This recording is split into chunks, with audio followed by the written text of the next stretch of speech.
Next up is, oh my God, this talk's going to be amazing. I'm going to hype him up. But Dmitry, are you here? Hey, there he is. Look at this, another cool looking dude. This is personal brand right here. And the beard. Yeah. Nice talk. Hey, how much time do I have? Where is my presentation? Okay. People are leaving. Hey there, thank you for having me here. It's actually my, hey, I think it's my 9th talk at ProductCamp. So, here it is. So cool. This is awesome that we have ProductCamp in Cyprus. We just moved here with my wife a year ago, and we really missed product conferences there. Okay, so today I'm going to talk about how to move from senior PM to director of product. So I'm director of product growth at Wrike, and 12 years in product management. So I will mostly talk about my personal experience of like different mistakes I've made, and I'm still making them. They're very painful, but I'm still very grateful for that experience. I hope that will be helpful for you if you're interested in moving to more like of a lead or director role and you're a product manager right now, or maybe if you're just moving from individual contributor to manager role. So there will be like about 20 lessons. We'll go fast. I'm not sure I will be able to talk about all of them, but see how it goes. Yeah, a few words about Wrike. That's a company that I work for, and there are folks from the company on the back seat as well. So Wrike is the platform for work management. There are like a lot of wonderful organizations who use us to collaborate and organize and work. So we have 9 different offices around the world and 1 here in Nicosia. We have positions in growth, product management, and other positions in product management. If you're interested, let's talk. We have Denise somewhere here who is hiring here. Yeah. All right. So about like differences between product management and director position. Actually, there are various frameworks. Like this is one of them. And usually they just say that, okay, if you're moving to a higher step in the ladder, it requires more communication, more stakeholder management, more strategy, less tactics, less work with the development team, all of that stuff. Yeah, I think that's clear. So I hope my lessons would be a bit more obvious, but this is the most obvious one. So when you're moving up ladder, you have to communicate on a different level. What exactly does it mean?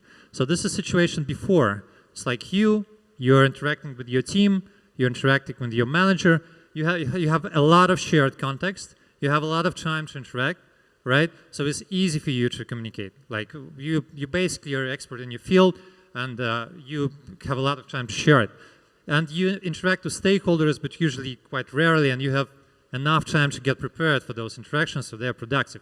And now you're a director, and situation is completely different. Now you have several teams, and you have like executive teams that you have to interact with, and you have a little shared context. So it's like when you're talking with them, you have to be very precise. And you have a lot of stakeholders, and you don't have so much time to get prepared. You just need to be very urgent and kind of communicate with them on the go.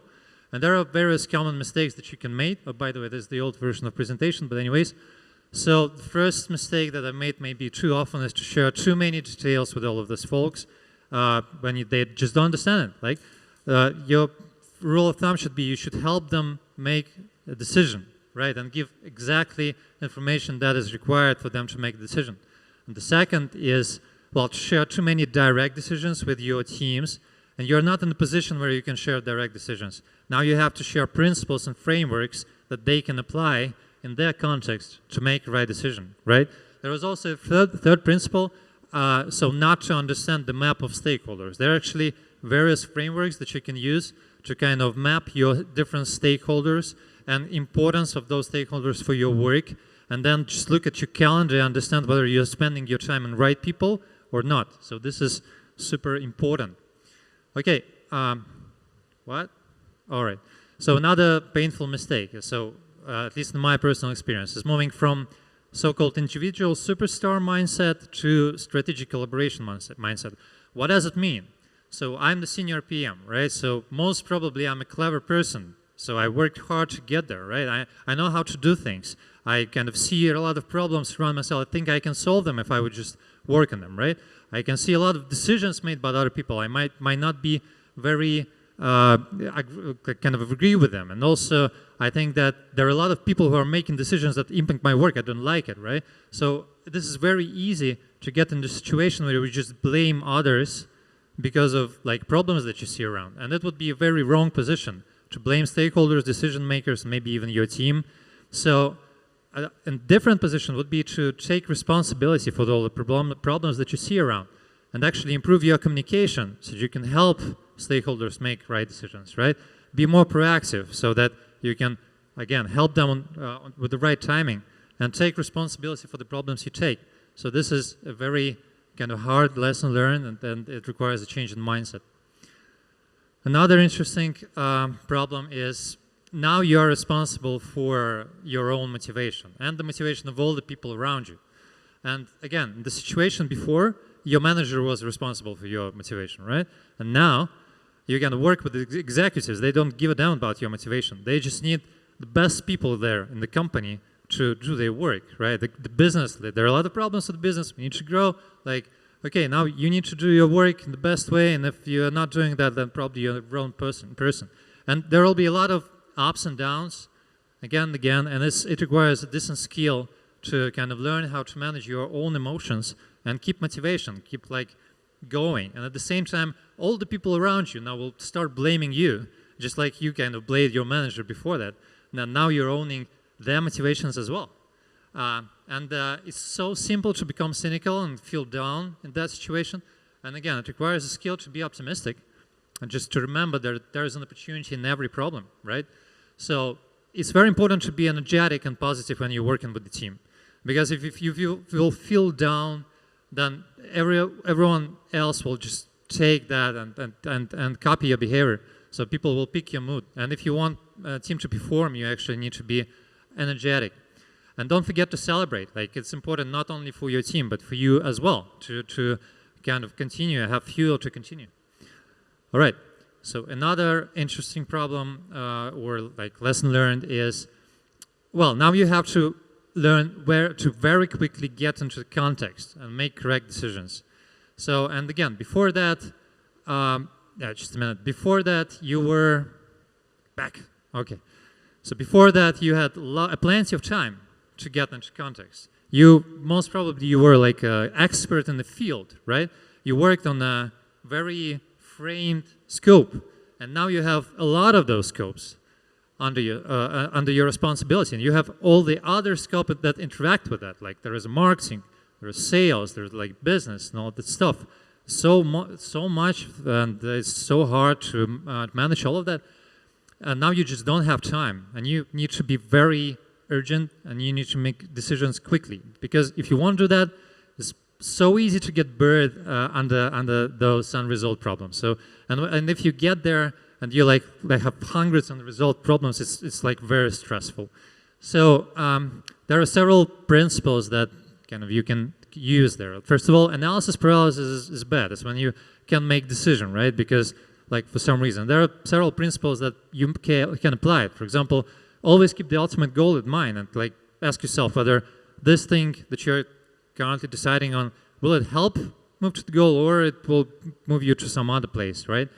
Think from the first principles. Think of, is it good or bad? Like develop a personal decision framework. Have your own criteria that you can apply in different situations, again and again. So that will help you improve speed of decision making. And also delegate. So usually it's also a problematic thing if you're trying to make decisions on specific solutions. You're not in that position. You are in the position where you have to make decision on resourcing and understanding who exactly should solve that problem, right? And in what priority. And this is another lesson here. So building a strong team is probably your first objective.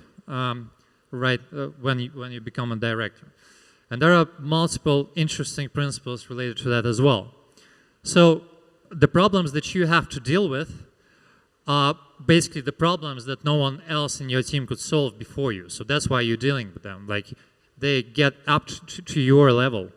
So this is a good measure of the strength of your team, right? So if you're looking at your to-do list and you see things that probably you shouldn't be dealing with, like you expect that other people in your team should do that, then probably your team is not strong enough. And there's always a fine balance between kind of helping your direct reports or replacing them. And the kind of the mistake that I've made maybe too often in my career is trying to help, always trying to help, instead of kind of admitting that the person can't do the job, right? But again, this is kind of a fine balance. So maybe it's hard to find a better person, right? Maybe the person has the good potential and you need to invest into the person. And there is an interesting question that you can ask yourself. What's the probability that another person who you can hire will do that job better, right? If probability is high enough, then probably the person should be replaced. And if you won't make it clear for yourself and for that person, then later it can backfire into you. So first of all, you will get burned out because you have to deal with all of those problems that you shouldn't deal with, right? And the second is, well, at some point of time, they'll be like, okay, the person wants a promotion, or maybe like want to change job because it doesn't feel that she's growing and all of that stuff. So that will definitely backfire. So, and another interesting thing is that the problems that are never solved, but they are kind of important problems that fall into your scope, but they are never solved, I think that's a good kind of measurement of the strength of yourself, right? Because if they're never solved and they're super important, then probably you're not able to being solve them. And maybe you're not able because you have to deal with the problems of other people on your team. All right, another important thing is ability to focus. Well, that will be a simple one, right? So the key principle here is the higher you get, the more problems you see. And it might look like everything is broken, but you can't fix everything, right? You need to focus on the most important. There is an interesting framework that's called LNO, which basically means leverage, neutral, overhead. And you can just take a look at your calendar or your to-do list and mark it with those things. So the leverage are the tasks that kind of you spend some time on that, your effort, and then it gives you like 10x more value or even more, right? So those are tasks that you should focus on mostly. So there are also natural tasks that doesn't provide the similar return on investment, and also overhead. So you should not spend time on that. And also important principle here is that now, as you're on the like on a high level of the ladder, actually your decisions have a high leverage because they impact a lot of people. So you should spend time on things that have high leverage. All right. So another important principle is to have enough energy to learn. And this is super hard. There's an interesting framework that I've learned from one guy. So before that, when you were like individual contributor, it was mostly like you work, then you work, then you work. How do you make more? You just work more, right? And that's how you can get more done and have more value. So now it's a bit different. So the mindset have to shift. So now you work, then you calm down, and then you adjust your direction, which means like you're thinking, are we moving in the right direction as a team, right? Because again, your decisions have a very high leverage, and it impacts a lot of people. So, and this is super hard, especially when you have like a high urgency, like business, need to grow and all this stuff. It's super hard to find time not to work. And well, that's a skill. I mean, again, so you need to find time for that, to find time in your calendar. All right, and now about urgency. So you are now the main person who kind of creates urgency in your team. So your team will take as much time for solving stuff as you give them, right? So, and you know about business requirements. You know that like business needs to grow. You know all about all the problems. So like people who are in your team that most probably like are focused on their scope, they might not understand the whole picture. And now you need to understand whether they need to do it faster with a lesser quality, or maybe a kind of improve quality, do it a bit slower. But you are kind of creating that rhythm. So there are several principles as well. So first of all, you need to adopt that mindset of permanent facilitation. So everywhere you go, you kind of try to make the talk, the work productive, the desk meeting productive. So you need always understand what are the next steps. Like what are we doing right now? What are our plans for the next like couple of weeks, like a month, right? And demand the same from the people on your team. So basically we do that in Wrike, right? So every product manager in the team, they need to understand their roadmap, like in a very deliberate way for the next 2 4 weeks and have like preliminary understanding of what they're going to build after that. So you're now kind of a coaching player. You're talking with people and you're helping them by unblocking them. Most of the roadblocks are usually psychological. It's like I'm kind of afraid to make a decision, right? Or kind of for some reason don't want to do that because I know I have a conflict with some other people, right, in the team or like outside of the team.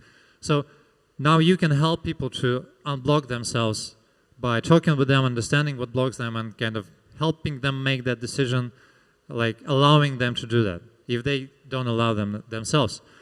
A lot of resistance usually is caused by misalignment between different parties. So for some reason, people just can't be aligned, and that's again your job to go and help them do that. All right. Another important lesson is that now you have to create confidence wherever you go. And there is an interesting principle here. So micromanagement is usually caused by the lack of trust. So if you feel that you're micromanaged, or if you feel that you have to micromanage someone, then probably that means that there's not enough trust. So how do you create trust? First of all, do what you're committed to, right?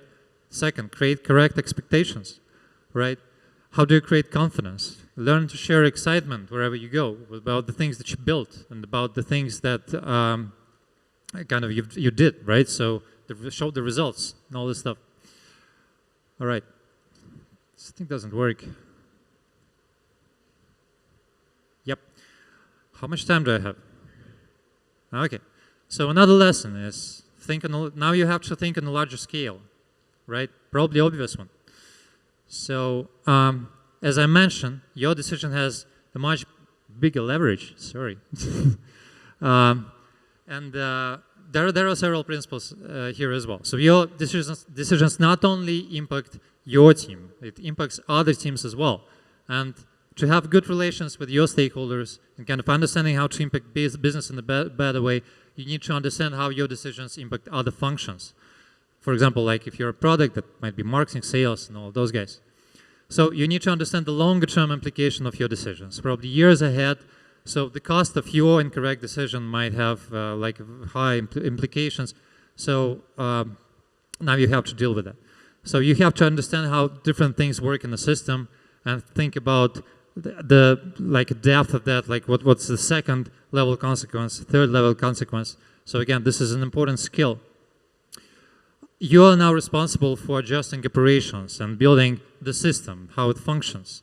So the process improvement is something that's always ongoing, and it's like an interesting mistake that some people think of, like if I just build the right process, it will work forever, right? It does never work that way, actually. So when the company is growing, the environment is changing, your team is growing, and with the larger scale, like more people join, the more complicated the system is, and it requires new process to build. So actually, the process that you build is always an ongoing thing. So one of the mistakes that I've made, probably a lot, is trying to rebuild the system from the ground up. It's like, oh shit, there are so many problems. Let's do it a different way. Usually, it doesn't work because implementing new process requires a lot of energy from all the people in your team. And it's much easier, at least in my case, was to move iteratively. So like fix the most important things that I see right now, and then fix the next, and that's the way how we can grow as the team. So always focus on, if you need to prioritize process improvements, focus on process improvements that are tied to your current objectives. Like first you need to understand what exactly you're building and why, and then understand how would you build it. Okay, another principle is that you are responsible for building productive work environment and the culture. And this is a good principle. So you have to shield your team from meteorites. And this is, again, another very important mistake that I've made a lot. So when I just brought the problems to the team instead of shielding them from that. And that usually it creates a lot of demotivation. So the executives will always be not super happy because there's always urgency. Business always demands more, right? So they try to create that urgency from you. You need to create urgency in your team as well. But if you will bring too much critics, like problems to your team, they will just give up. So you have to be that shield that is there between the business and the team. So share the healthy work principles with the team and own them yourself. So teach them how to work in a productive way and show it by example. All right, I think that's all.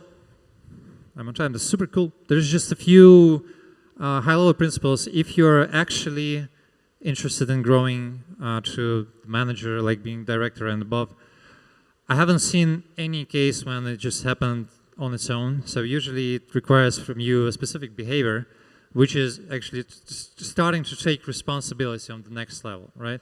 And as you've seen, like moving from one level to another, that requires a lot of new skills, and it also requires a change in the mindset, which would be a very complicated task to do, right? So in order to do that, you have to start working on the next level already and do things that no one is asking you for, right? Take responsibility, try to solve it. You will gradually switch your mindset, you will gradually develop the skill set, and you will show the results, and not only after that, usually after that, the promotion happens. All right, I think that's all. Thank you very much. You can find me here on Telegram and on LinkedIn. Super exciting to have you here. Thank you. All right. A couple questions for Dmitry, maybe? All right. All you people want to get into leadership, want to lead people. Oh, please. Thank you for your presentation. Can you give a couple life hacks how to calm down in such, unpredictable sphere while you have, so many stakeholders and around happening something like pandemic, and you need, to be on a budget and something like that? What you're doing, just how you calm down yourself and your team. What's your tips? My God, there's so many. Okay, so how to calm down yourself, right?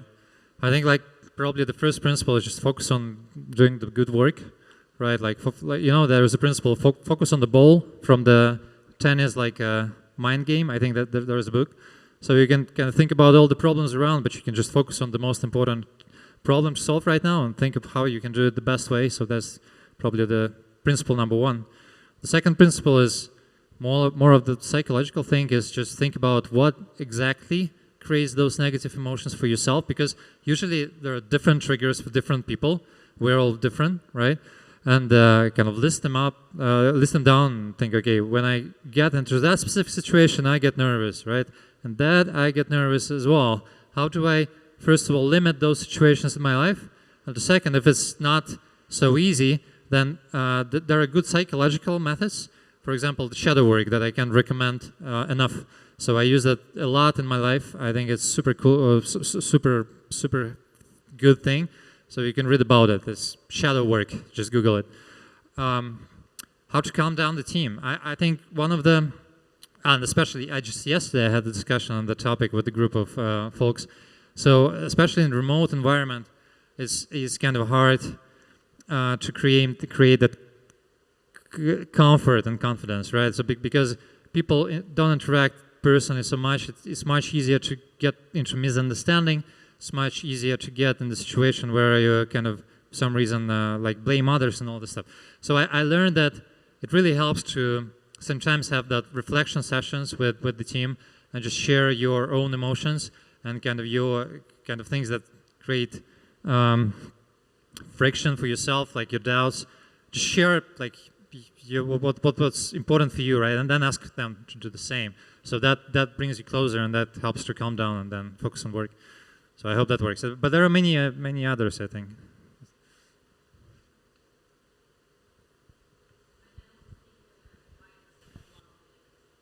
I can hear you.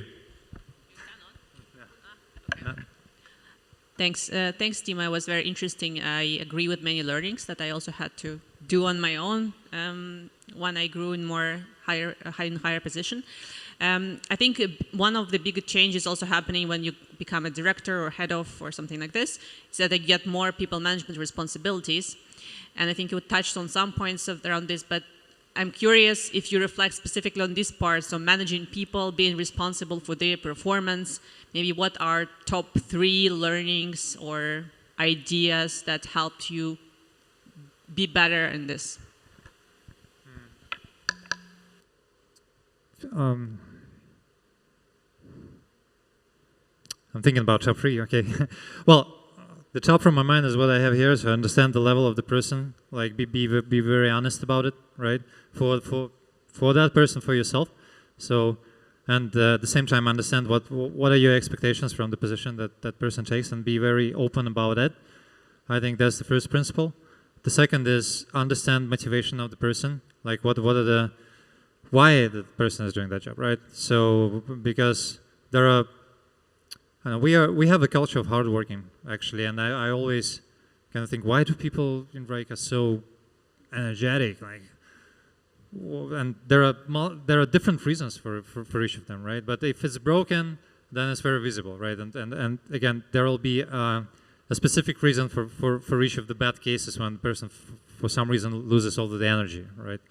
So, and you need to understand what drives them, like what creates that motivation. And what would be the third? Kind of give honest feedback, but at the same time praise good work. I think so. Always reminding myself to do that. Kind of give honest feedback, but don't forget to praise the good work. It's important. Hope that helps. Any other questions? Hi there. Hi. Thanks for very great presentation. My question would be around with the level of responsibility. Obviously, when you're growing, you've got this vast amount of information flowing in, the amount of docs you have to read, decisions to be made.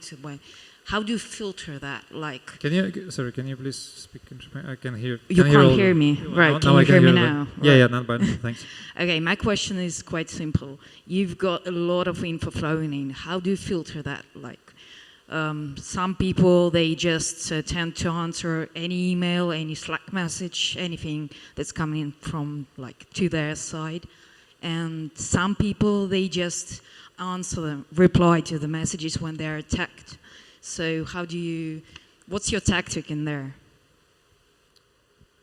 Well,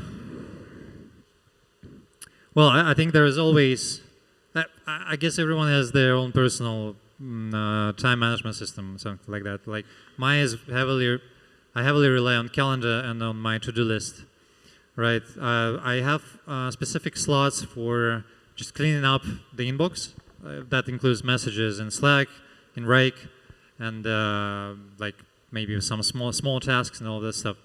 So I usually have time slots for that. I can't say that I'm kind of answering all of the messages on time. Some of them, sometimes it might take a week. It's not a good thing, but I must admit it happens. Probably that's a high-level answer. There are a couple of tricks that I've used, that I started to use just recently. So, for example, one of the tricks is that when you just stop spending attention to that, your to-do list might grow a lot. Like I realized, for example, recently that I have 120 items there. Like to do that, check that, and then discuss that with that person. And I understand that I will never do that, right? All of that, and probably it will become even larger. And one of the tricks is kind of every day just remove 5 items from there. Not do them, just remove, right? What are the least important stuff, right? And by filtering it, you will eventually get to the situation where you have the most important stuff there, right? And you will be able to focus on that.